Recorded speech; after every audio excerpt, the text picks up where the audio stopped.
Mad Black Man here. Alright, guys. I want to talk about a brother named Kalief Browder. Okay?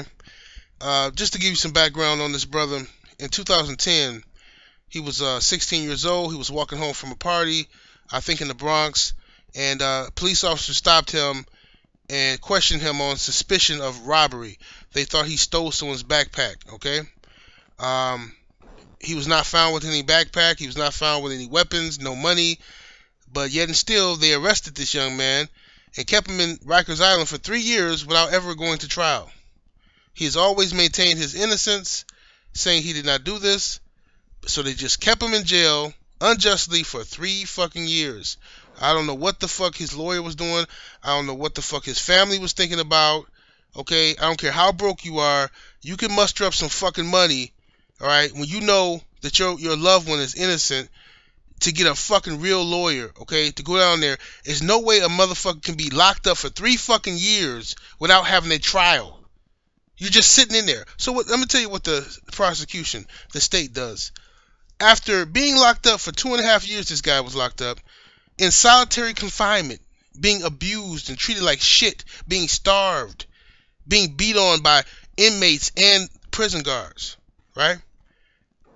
After all this shit this kid went through, the court offers him, they tell him, listen, take this deal. If you say that you did this and you take this plea, we'll let you out today. This brother said no, because I didn't do anything. So they take him back to fucking jail. Unjustly, with no evidence.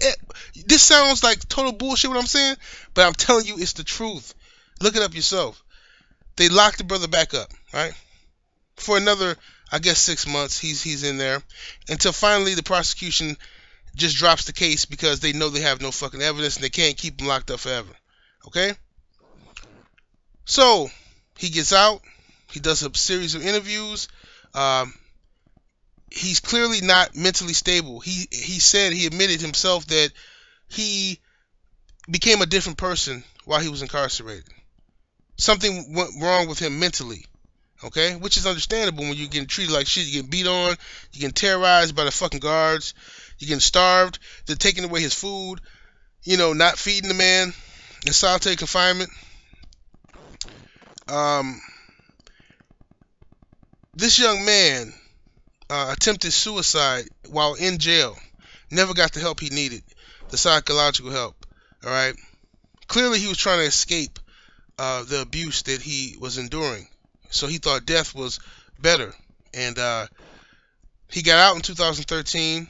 And recently, I believe it was today or yesterday, this young man committed suicide. Okay?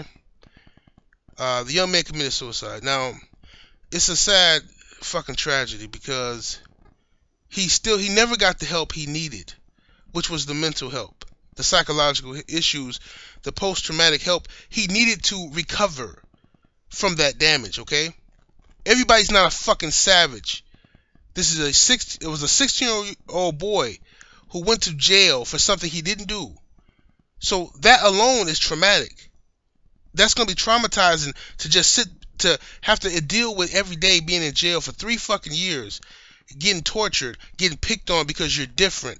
This is not some street dude. This ain't no thug. Okay. So he's in there getting treated by these other inmates because they can smell that he's different, right? And they're treating him like shit. The guards are treating him like shit, right? And you know what happened when he tried to commit suicide in jail? Instead of the guards in the facility sending him to a psychologist or whatever, they beat his ass and then starved him again. Where is this man's justice? Okay? This is the type of shit I'm talking about. Where's this man's justice? Now, it's so many people that are locked up right now behind shit that they didn't do. And most people, you go about your day-to-day life, you don't even give a shit, you don't care. Nobody gives a fuck about these people who are locked up for nothing.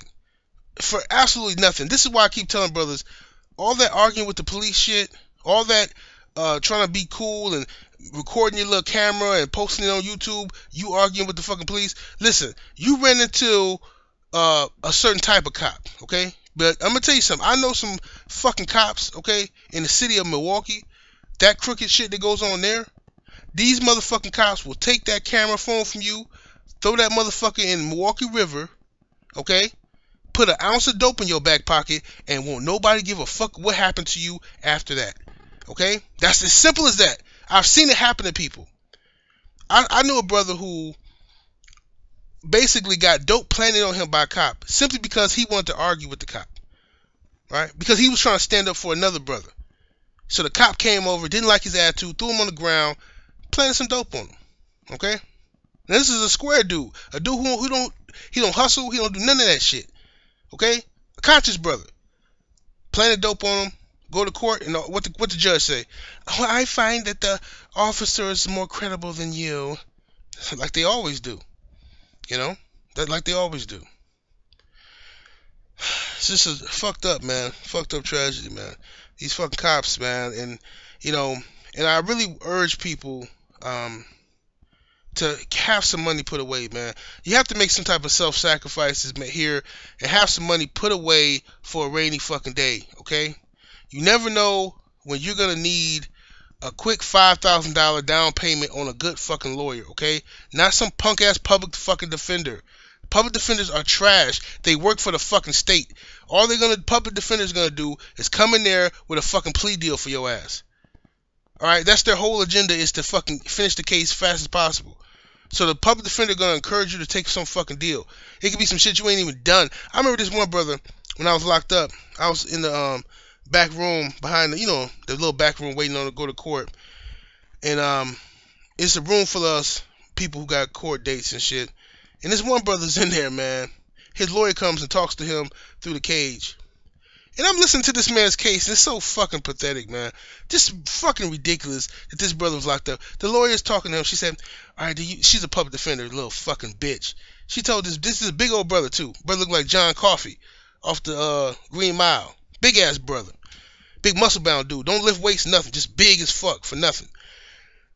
So this punk ass lawyer tells the brother, okay, so they're offering you, the DA's offering you a deal. If you take the deal, you'll do 8 years. He's going to recommend 8 years for the judge. And he's like, I'm not doing 8 fucking years for nothing, something I ain't do.